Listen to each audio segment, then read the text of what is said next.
السلام علیکم ورحمۃ اللہ۔ اعوذ باللہ السمیع العلیم من الشیطان الرجیم، بسم اللہ الرحمن الرحیم۔ ربی اشرح لی صدری ویسر لی امری واحلل عقدۃ من لسانی یفقہوا قولی۔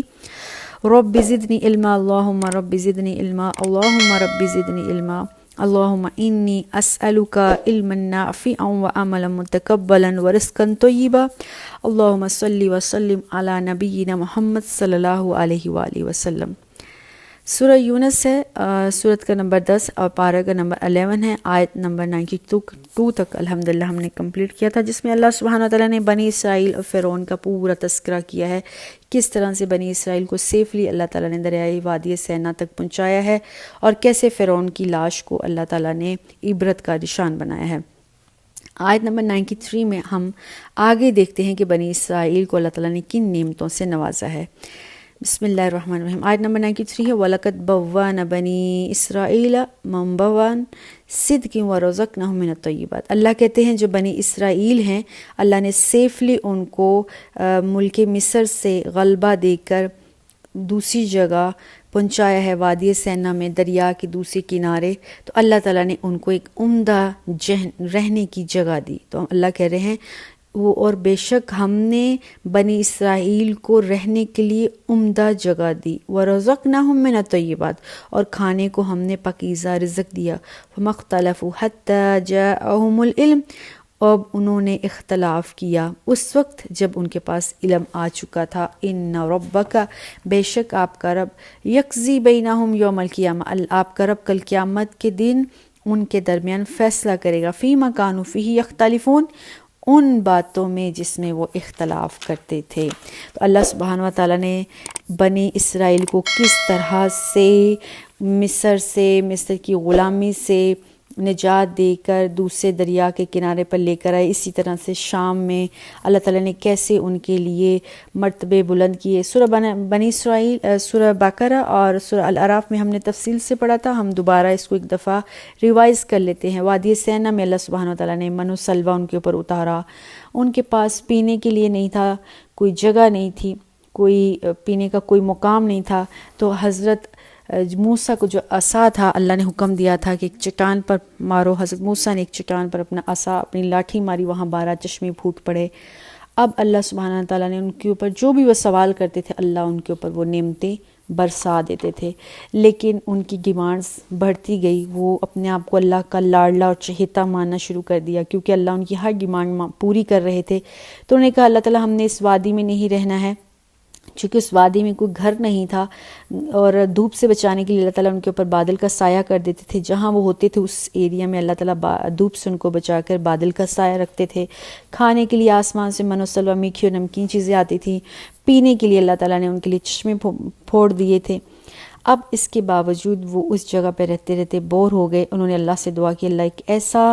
شہر ہمیں دے دے جو سرسبز و شاداب ہو۔ تو اللہ تعالیٰ نے ان کو جو کہا کہ شام میں چلے جاؤ، شام جو ہے وہ انبیاء کا شہر ہے، وہاں جاؤ، وہ تمہارے لیے اللہ تعالیٰ فتح کر دیں گے۔ اب وہ وہاں پہ چلے گئے، اللہ سبحانہ وتعالیٰ نے سرسبز و شاداب ان کے قبضے میں کر دیا، وہاں ہر طرح کے پھل اور غلے بکثرت پیدا ہوتے تھے، دنیا کی ہر مادی نعمتیں، جتنی بھی نعمتیں اس دنیا میں ہو سکتی ہیں،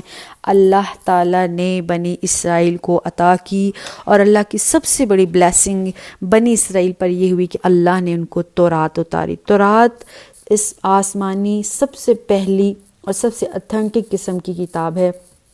لیکن جب وہ کتاب آئی تو اس کتاب کے آنے کے بعد لوگوں نے ہدایت کا راستہ اپنانے کی بجائے اس میں سے نئے نئے فلسفے ایجاد کے لیے، نئے نئے مباحث پیدا کر دیے، آپس میں اختلاف کرنا شروع کر دیے، فرقے بنائے، چودراہٹ جگائی، اور تورات کو صحیح طرح سے فالو نہیں کیا، اور وہ تعصب کا شکار ہو گئے، اتحاد ان میں نہیں رہا۔ اللہ کی طرف رجوع کر لیتے تو وہ متحد ہو جاتے، اتحاد ایک نبی پر ایمان لے آتے، لیکن کتاب آنے کے بعد اس کتاب میں ان کے مطابق اگر کوئی بات ہوتی تو اس کو مان لیتے، اور ان کی خواہش کے مطابق کوئی حکم ہوتا تو وہ مان لیتے، اور اگر ایسا حکم ہوتا جو ان کا کرنے کا دل نہیں کرتا تھا یا ان کی خواہش کے مطابق نہیں ہوتا تھا تو اس کو نہیں مانتے تھے۔ اس طرح سے حضرت موسیٰ کی کچھ باتوں پر عمل کرتے تھے، اور حضرت موسیٰ کے بعد بنی اسرائیل میں جتنے بھی انبیاء آئے تھے ان کی کچھ باتوں پر وہ عمل کر لیتے تھے، کچھ باتوں پر بنی اسرائیل والے عمل نہیں کرتے تھے، یعنی یہود۔ اور یہود یہاں تک اپنے آپ کو اللہ کا چہیتا لاڈلا اور بگڑ چکے تھے ان ساری نعمتوں کے نتیجے میں کہ اگر نبی کوئی بات کہتا وہ بات ان کی برخلاف ہوتے تو نبی کے خلاف ہو جاتے۔ تو اللہ آیت نمبر 93 میں کہہ رہے ہیں کہ اللہ نے ان کے اوپر دنیا کی ہر نعمت، ہر غلہ، ہر پھل، ہر سبز و شاداب، ہر مادی نعمتیں ان کو دیں، لیکن اب اللہ نے اتنا سب کچھ دینے کے باوجود ان سے کچھ چھوٹے موٹے امتحان لیے۔ وہ امتحان کیا تھے؟ اللہ ہی کو ماننا ہے تو اس کے لیے تمہارے پاس ایک گائیڈ بک ہونی چاہیے، اور اللہ نے تورات جب نازل کی، تورات ان کو دی، تو تورات کے احکامات پر، تورات کی ہدایات پر مکمل طور پر انہوں نے عمل نہ کیا،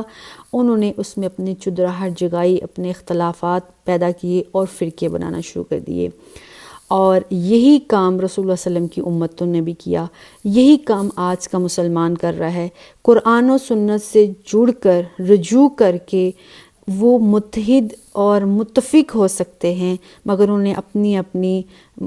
جو دنیا میں علماء ہیں، مشائخ ہیں، امام ہیں، انہوں نے کتاب و سنت کو ایک سائیڈ پہ کر دیا ہے اور اپنی اپنی دکانیں چمکا لی ہیں، اپنی 1.5 کی مسجد بنا لی ہے اور لوگوں کو فرقہ واریت میں بانٹ دیا ہے، صرف ضد اور ہٹ درمی ایک دوسرے کے خلاف،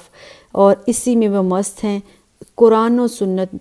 پر عمل کرنے کی بجائے، قرآن و سنت سے جڑنے کی بجائے آج کا مسلمان بھی وہی طریقہ اپنا رہا ہے جو یہود کا ہے۔ یہ بات اللہ کو تب بھی پسند نہیں تھی، یہ بات اللہ کو آج بھی پسند نہیں ہے۔ آیت نمبر 94 میں اب اللہ تعالیٰ کے کیا کہہ رہے ہیں؟ وَإِن كُنتَ فِي شَكٍّ مِّمَّا أَنزَلْنَا عَلَيْكَ فَاسْأَلِ الَّذِينَ يَقْرَؤُونَ الْكِتَابَ مِن قَبْلِ۔ پھر اللہ تعالیٰ کہتے ہیں اگر آپ کو اس قرآن کے بارے میں اگر ذرا بھی شک ہے تو آپ کی طرف یہ جو قرآن نازل کیا گیا ہے تو آپ اپنے پہلے لوگوں سے پوچھ لیجئے جن پر اللہ تعالیٰ نے تورات بھیجی ہے۔ اب رسول اللہ صلی اللہ علیہ وسلم کے زمانے کے لوگوں کو اللہ نے کہا ہے اگر تمہیں لگتا ہے نا یہ قرآن صحیح نہیں ہے، اللہ کے نبی نے اپنے پاس سے بنا لیا ہے، یا پھر اس قرآن میں جو ہدایات آئی ہیں وہ اللہ کی طرف سے نہیں آئی ہیں، تو لوگوں جو بنی اسرائیل رسول اللہ صلی اللہ علیہ وسلم کے زمانے میں بچی کچی موجود ہیں ان سے پوچھ لیجئے جو تورات کو پڑھتے ہیں، کیا ان کی تورات میں یہ بات آ نہیں چکی کہ ایک نبی آئے گا، محمد صلی اللہ علیہ وسلم، احمد اس کا نام ہوگا، اور اس کے اوپر ایک مفصل اللہ تعالیٰ کتاب نازل کرے گا یعنی قرآن، اور وہ قرآن پہلی تمام کتابوں کی تفصیل ہوگی، وضاحت ہوگی۔ لَقَدْ جَاءَكَ الْحَقُّ مِن رَبِّكَ، اے محمد صلی اللہ علیہ وسلم آپ پریشان نہ ہوں لوگوں کی وہ باتیں جو وہ اپنے منہ سے فضول قسم کی کرتے ہیں۔ اللہ تعالیٰ نے آپ کے اوپر اس قرآن کو سچ اور حق بنا کر بھیجا ہے، فَلَا تَكُونَنَّ مِنَ الْمُمْتَرِينَ، آپ شک کرنے والے لوگوں میں سے نہ ہو جائیے۔ تو یہاں جو شک کا علاج ہے، شک کا علاج موجود ہے اللہ کی طرف سے اس دنیا پر، وہ یہ ہے کہ جب بھی ہمیں کسی بات کا مسئلہ درپیش ہو، ہمارے اندر کوئی اسلام اور قرآن کے بارے میں شک و شبہات ہو تو ہمیں اہل علم سے رجوع کرنا چاہیے۔ اہل علم کو پتہ ہوتا ہے کہ قرآن اور آسمانی کتابوں میں جو باتیں موجود ہیں ان کے علم میں ہوتی ہیں، وہ ہماری صحیح اصلاح کر سکتے ہیں۔ یعنی دنیاوی دینی معاملات میں ہمیں زندگی میں جب بھی کوئی پریشانی ہو، ہمیں سمجھ میں نہ ہو قرآن کیا بات کر رہا ہے، حدیث کیا بات کری ہے، اللہ سبحانہ وتعالیٰ کے فلاں احکامات کا کیا مطلب ہے، تو ہمیں علم والے کتاب و سنت کو پڑھنے والے لوگوں کی طرف رجوع کرنا چاہیے۔ اور یہی بات رسول اللہ صلی اللہ علیہ وسلم کے زمانے میں اللہ سبحانہ وتعالیٰ نے ان لوگوں کو کہی تھی جو قرآن کو صحیح نہیں سمجھتے تھے۔ اللہ نے کہا تھا یہود اور نصارہ سے پوچھ لو، ان میں کچھ لوگ ابھی بھی انصاف پسند موجود ہیں، وہ تمہیں بتا دیں گے کہ یہ کتاب یعنی قرآن بھی آسمانی کتاب ہے، اور اس قرآن میں وہی باتیں آئی ہیں جو پہلے تورات میں آئی تھیں، تاکہ لوگ کسی شک میں مبتلا نہ ہوں۔ آیت نمبر 95 ہے وَلَا تَكُونَنَّ مِنَ الَّذِينَ كَذَّبُوا بِآيَاتِ اللَّهِ فَتَكُونَ مِنَ الْخَاسِرِينَ۔ اللہ تعالیٰ مسلمانوں کو اور رسول اللہ صلی اللہ علیہ وسلم کو کہہ رہے ہیں آپ اللہ کے حکم سے ان لوگوں میں شامل نہ ہو جائیے گا جو کہ اللہ کی آیات کو جھٹلاتے ہیں، ایسے لوگ نقصان پانے والے ہو جائیں گے۔ یعنی قرآن آنے کے بعد، اسلام آنے کے بعد کسی شک میں مبتلا ہونا بہت بڑی گناہ کی بات ہے، بہت بڑی اللہ کے نزدیک ناقابل یقین اور ناقابل برداشت بات ہے۔ آیت نمبر 96 میں اللہ کہہ رہے ہیں ان الذین حقت علیہم کلمۃ ربک لا یؤمنون، اور آپ لوگ جو ہیں، بے شک وہ لوگ جن پر اللہ تعالیٰ نے اپنا حکم ثابت کر دیا ہے، یہ وہ لوگ ہیں، یہ اب ایمان نہیں لائیں گے۔ تو یہاں پر اللہ تعالیٰ نے ایک بات بہت صاف اور واضح کی ہے، وہ یہ بات ہے کہ جو لوگ اسلام پر ایمان لانا چاہتے ہیں وہ تھوڑی بہت تحقیق کریں گے، اہل علم سے پوچھیں گے، رسول اللہ صلی اللہ علیہ وسلم سے جا کر پوچھیں گے اور ایمان لے آئیں گے، اسلام پر پراپر عمل کریں گے۔ لیکن جن لوگوں نے اسلام پر عمل نہیں کرنا ہے، جن لوگوں نے مسلمان نہیں ہونا، وہ بہت سے بہانے بنائیں گے، بہت سی چیزیں اس میں پیدا کریں گے۔ ایسے لوگوں پر پھر اللہ ان کے حال پر چھوڑ دے گا اور یہ کبھی ایمان نہیں لائیں گے، یعنی کہ ان کے دل پر اللہ تعالیٰ مہر ثابت کر دے گا، اور ان کا حال بھی وہی ہوگا جو فرعون کا ہوا۔ اور فرعون کی طرف اشارہ ہے کہ فرعون نے بھی اللہ کی تمام آیات اور اللہ کے معجزات کو دیکھتے ہوئے بھی ایمان نہیں لایا، یہاں تک کہ وہ غرق ہو گیا، لیکن ایمان لانے کو پسند نہیں کیا۔ آیت نمبر 97 وَلَوْ جَاءَتْهُمْ كُلُّ آيَاتٍ حَتَّى يَرَوْا الْعَذَابَ الْأَلِيمَ، یہ جو کافر ہیں ان کے پاس کوئی بھی معجزہ لے آؤ، یہ ایمان نہیں لانے والے، یہاں تک یہ دردناک عذاب کو دیکھ لیں گے، پھر جا کر کہیں یہ شاید اسلام لے آئیں۔ اور پھر بھی چونکہ ان کے اوپر اللہ سبحانہ و تعالیٰ کی طرف سے یہ بات ثابت ہو چکی ہوئی ہے کہ یہ ایمان نہیں لائیں گے، شک میں مبتلا رہیں گے، اللہ اور اس کے رسول کی تعلیمات پر عمل نہیں کریں گے، تو ایسے لوگ جن کے اوپر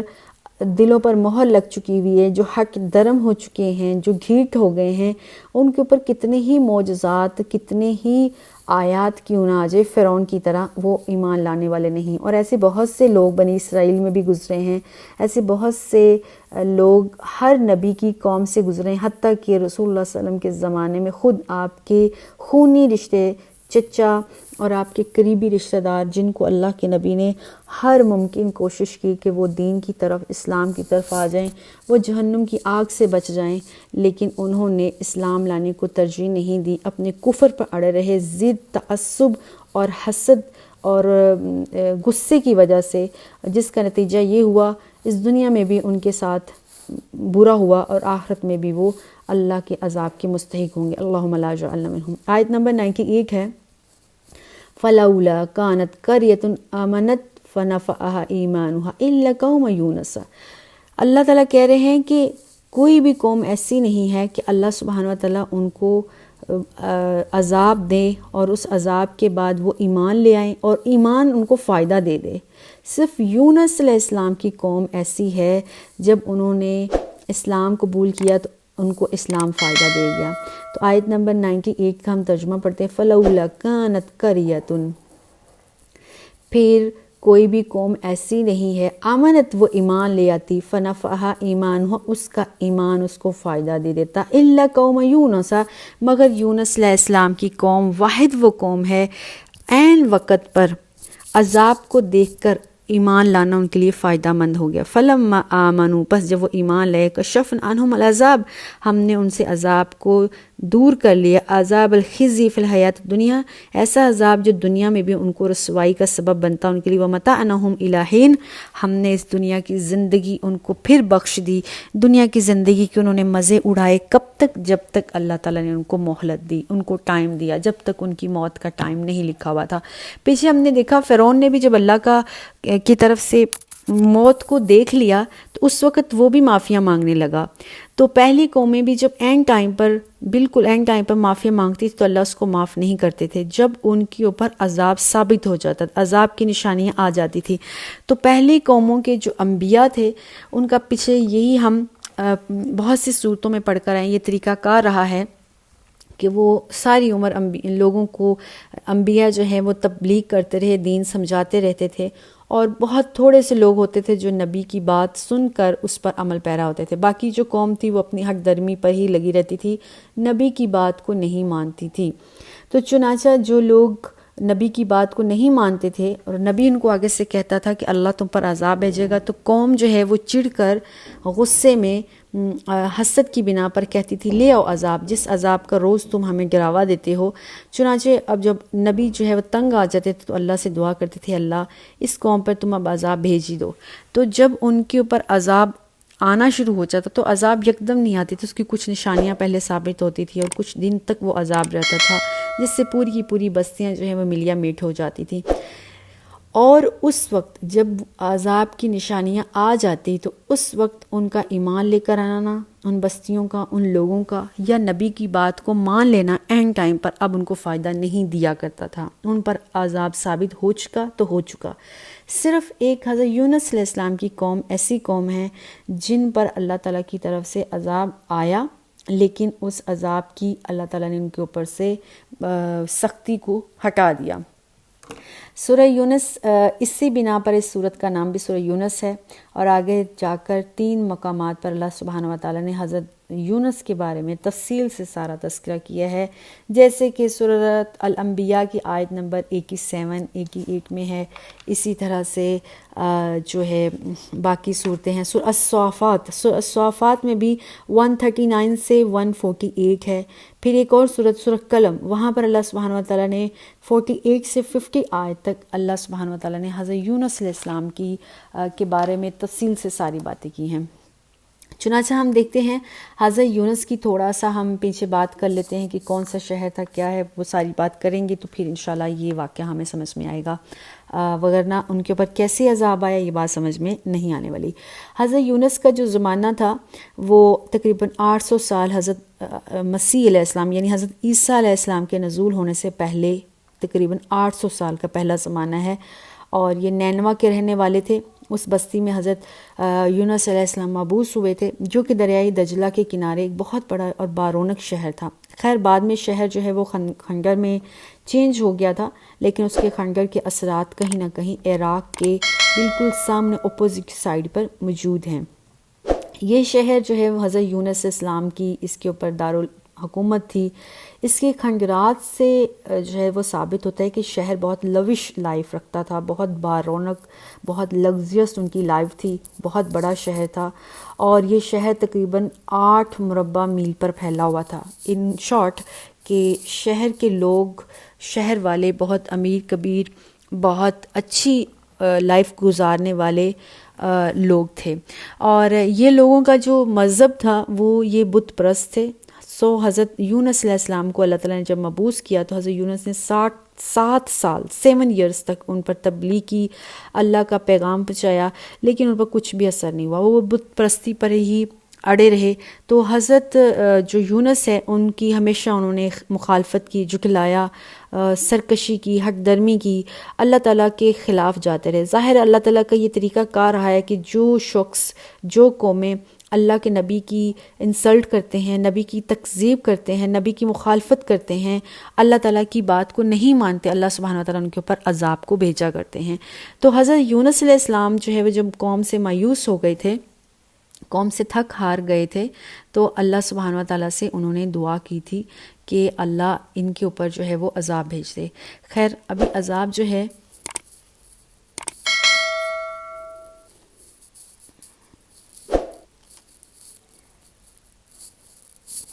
ہم بات کر رہے تھے، ابھی عذاب جو ہے وہ نہیں آیا تھا۔ حضرت یونس علیہ السلام کو اللہ تعالیٰ نے حکم نہیں دیا تھا کہ اب اس قوم کو عذاب کا حکم دے دے، تو حضرت یونس خود ہی مایوس ہو گئے تھے اور قوم کو جو ہے وہ دھمکی دی۔ بعض روایات کے مطابق 3 دن اور بعض کے مطابق 40 دن بعد کہ اللہ تم کو عذاب دے دے گا اگر تم لوگوں نے اللہ تعالیٰ کی بات نہیں مانی۔ حضرت یونس نے اپنی طرف سے یہ بات نہیں کی تھی، حضرت یونس علیہ السلام نے وہی بات کی تھی جو پہلی قوموں کے مطابق ان کے اوپر ہوا کرتی تھی۔ مثلا پہلی قومیں جب حق درمی کرتی تھی، نبی کے بالکل خلاف ہو جاتے تھے، اینڈ آ جاتا تھا، تو پھر اس قوم پر عذاب آیا ہی کرتے تھے۔ تو حضرت یونس علیہ السلام نے بھی اسی زیر اثر کہا تھا کہ اللہ تعالیٰ کا اب اذن آ جائے گا اور اللہ تعالیٰ کا حکم آ جائے گا تم پر عذاب کا. اور ایک روایت میں ہے کہ حضرت یونس علیہ السلام نے کہا تھا کہ 3 دن بعد تم پر اللہ کا عذاب آ جائے گا، اور ایک روایت میں ہے کہ حضرت یونس نے کہا تھا تقریباً 40 دن بعد تم لوگوں پر اللہ کا عذاب آ جائے گا. چنانچہ اب حضرت اللہ تعالیٰ نے حکم نہیں دیا تھا حضرت یونس علیہ السلام کو وہ شہر چھوڑ کر جانے کا. پہلے جتنے بھی انبیاء ہوا کرتے تھے، اللہ جب اس قوم پر عذاب دیا کرتے تھے تو اللہ نبی کو حکم دیتے تھے آپ اپنے ان لوگوں کو جو کہ ایمان والے ہیں ان کو لے کر اس شہر سے کہیں دور چلے جائیں. تو نبی وہ شہر چھوڑ کر چلے جایا کرتے تھے جس شہر پر عذاب آنا ہوتا تھا. چنانچہ حضرت یونس علیہ السلام نے بھی اللہ کے اذن کے بغیر وہاں سے نکل گئے کہ کہیں ان پر عذاب نہ آ جائے، اور اگر عذاب آ گیا تو پھر مجھے یہاں سے چلے جانا پڑے گا. چنانچہ ایسے ہی ہوا. اللہ کے نبی جب اس شہر کو چھوڑ کر گئے تو اس قوم پر بادل آنا شروع ہو گئے، چھا گئے، تیز دھواں آ گیا جو اس قوم کے گھروں کی طرف بڑھنا شروع ہو گیا تھا. تو لوگوں نے اب کیا کیا، دیکھ لیا، ان کو سمجھ میں آ گئی کہ یہ عذاب کی نشانیاں ہیں. کالے سیاہ بادل چھا گئے ہیں، تاریک دھواں آ رہا ہے، ہمارے گھروں کی طرف بڑھتا چلتا آ رہا ہے، بھاگتا ہوا آ رہا ہے. تو انہوں نے حضرت یونس علیہ السلام کو تلاش کرنا شروع کر دیا. اب حضرت یونس نہیں ملے تو لوگوں نے اپنے بچوں کو، اپنے حیوانوں کو لیا اور کھلے میدان میں اکٹھے ہو گئے اور اللہ کے حضور اپنا گناہوں کا اعتراف کیا، روئے، گڑ گڑائے، اللہ تعالیٰ سے معافی مانگی. اللہ تعالیٰ نے ان کی معافی کو قبول کر لیا، توبہ کو قبول کر لیا، ان سے اس عذاب کو دور کر لیا. اور حضرت یونس علیہ السلام کے ساتھ کیا ہوا، حضرت یونس علیہ السلام جو ہے ایک اس شہر کو چھوڑ کر ایک کشتی پر سوار ہو کو کسی دوسرے شہر کی طرف جا رہے تھے. تو راستے میں اس کشتی میں جو ہے وہ پھنسنا شروع ہوگی بھنور میں. تو لوگوں نے، اس زمانے میں ایک رواج تھا کہ جب کشتی بھنور میں پھنستی تھی تو ان کو سمجھ میں آ جاتا تھا کہ اس کشتی میں کوئی گناہ گار شخص ہے، بھاڑے گناہوں والا ہے. بھاڑے گناہوں کا مطلب ہے جنہوں نے گناہ کبیرہ کیا ہوا ہے، کسی کو قتل کر کے آیا ہے یا کسی کو مار کے آیا ہے. تو اس قسم کا کوئی شخص ہے جس کی وجہ سے کشتی جو ہے وہ بھنور میں پھنس رہی ہے. تو لوگ کیا کرتے تھے، ایسے شخص کو اس کشتی سے ہٹا دیتے تھے، نکال دیتے تھے. اور ان کا یہ عقیدہ تھا کہ اس کو نکالنے سے کشتی جو ہے وہ صحیح سیفلی اپنے مقام تک پہنچ جائے گی. چنانچہ انہوں نے لوگوں سے پوچھا، کوئی بھی نہیں مانا. تو انہوں نے کوڑا ڈالا کہ کوڑا ڈالتے ہیں، جس کا نام آیا اس کو اس کشتی سے نکال کے سمندر میں پھینک دیں گے تاکہ باقی کشتی کے لوگ جو ہیں وہ سیفلی منزل کی طرف جا سکیں. اب کوڑا ڈالا تو بار بار حضرت یونس علیہ السلام کا ہی نام آیا. حضرت یونس نے بھی دل میں یہی بات سوچی کہ میں نے اللہ کے حکم کے بغیر اپنا شہر چھوڑ کر آ گیا ہوں تو یقیناً میں ہی گناہ گار ہوں. تو حضرت یونس علیہ السلام نے سمندر میں چھلانگ لگا دی، کود گئے. اور سمندر میں پھر ان کو ایک بڑی مچھلی نے اپنے پیٹ میں رکھ لیا اور وہاں پر اس اندھیرے میں وہ اللہ کے حکم سے رہے. اور پھر اس مچھلی کو اللہ نے حکم دیا اور کافی دنوں کے بعد حضرت یونس علیہ السلام اللہ کے حکم سے مچھلی کو جو حکم ملا تھا دریا کے کنارے اس کو پھینک دیا. اور مچھلی کے پیٹ کے اندر ہی اللہ سبحانہ وتعالیٰ نے حضرت یونس علیہ السلام کو کچھ کلمات سکھلائے، لا الہ الا انت سبحانک انی کنت من الظالمین. حضرت یونس علیہ السلام نے وہ پڑھے اور اللہ تعالیٰ نے ان کو نجات دے دی اس مچھلی کے اندر اس تکلیف دہ زندگی سے. یہاں پر جو ہم بات کر رہے تھے وہ بات یہ ہے کہ حضرت یونس علیہ السلام کی قوم واحد وہ قوم ہے